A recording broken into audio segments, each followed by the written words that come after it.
Hello, before we start the video, don't forget to give me like and comment, subscribe to the channel, and activate the notification bell to get you all new. The upcoming Samsung Galaxy Fold 2 is to feature some nice improvements to its screens compared to its predecessor, according to a new leak. The internal display will allegedly be 7.59 inches, with 2213 multiplied by 1689 resolution and 120 Hz refresh rate. So it would be ever so slightly larger than the current folds, as well as a bit higher res, but overall it's got a very similar pixel density, so the user experience shouldn't be very different. What will positively influence that is the end of the side notch, which is to be replaced with a hole punch camera, as apparently the under-screen tech wasn't ready in time, as well as the higher refresh rate. Additionally, the Fold 2 is said to feature ultra-thin glass on the folding screen, like the Galaxy Z Flip. The ultra-thin glass will still be covered by a plastic layer, though. The Galaxy Fold 2 will also have an S Pen, which aims to enhance the tablet experience overall. The outer screen will be modernized too, compared to the original Folds. The Fold 2 gets a 6.23 inches 819 multiplied by 2267 resolution and 60 Hz refresh rate, with a punch-hole camera. That's a much bigger unit than the original's 4.6 inches screen, so it should definitely make using the next Fold folded a better experience. These specs come from Ross Young, the founder and CEO of Display Supply Chain Consultants. While he surely has connections inside the supply chain for the Fold 2, he hasn't quoted any sources in all this info, so perhaps it's best to apply a sensible dose of skepticism. Then again, some of these things have been rumored before, so it wouldn't be a stretch if they all pan out. In another news, only the iPhone 12 Pro and iPhone 12 Pro Max will get the new time-of-flight 3D camera sensor. The information was unearthed by early iOS 14 code, obtained by 9T05 Mac. The code references two of three devices as having a TOF camera. The devices are identified as D5X, which points to the iPhone 12 series, because 2019's iPhone lineup has been identified as D4X in iOS 13 code. The information that the iPhone 12 won't get a 3D sensor has been rumored for a while, but is now unofficially confirmed.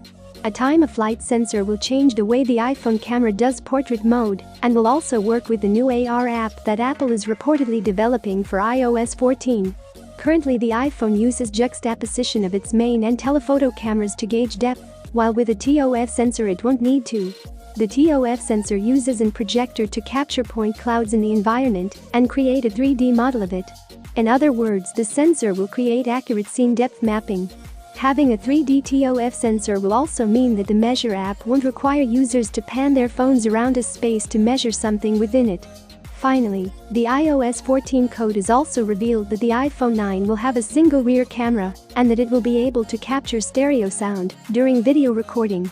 The iPhone 9 will be the iPhone SE successor based on the iPhone 8 body, that's to say a 4.7 inches screen, Touch ID instead of Face ID, 2017 bezels, but the new Apple A13 Bionic chipset. The iPhone 9 was due for a late March unveil and soon after release, but has been delayed indefinitely due to the coronavirus outbreak.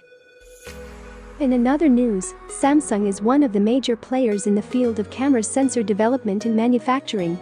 It was the first manufacturer to introduce 64-megapixel and 108-megapixel sensors for consumer smartphones, and the company believes this is just the beginning.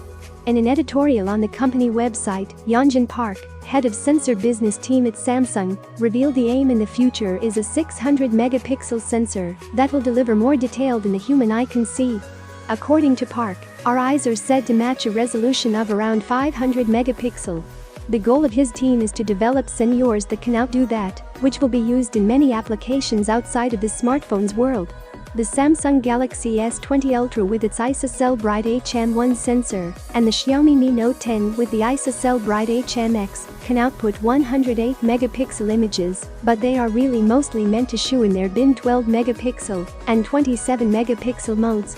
Of course, introducing a 600-megapixel camera sensor on its own can be achieved, but it will be absurdly huge and won't fit into a smartphone, and that's where the challenge begins. One way to do it is to shrink the pixel size. The HM1 and HMX sensors have 0.8 micrometer pixel size, which until recently were the smallest available. Then Samsung introduced a sensor based on 0.7 micrometer pixels, and it hopes it can take the shrinking further. Mr. Park did not commit to any deadlines, but seeing recent developments, a 600 megapixel module might come sooner than we think. If you like the video, don't forget to give me like and comment, subscribe to the channel and activate the notification bell to get you all new. See you in the next video.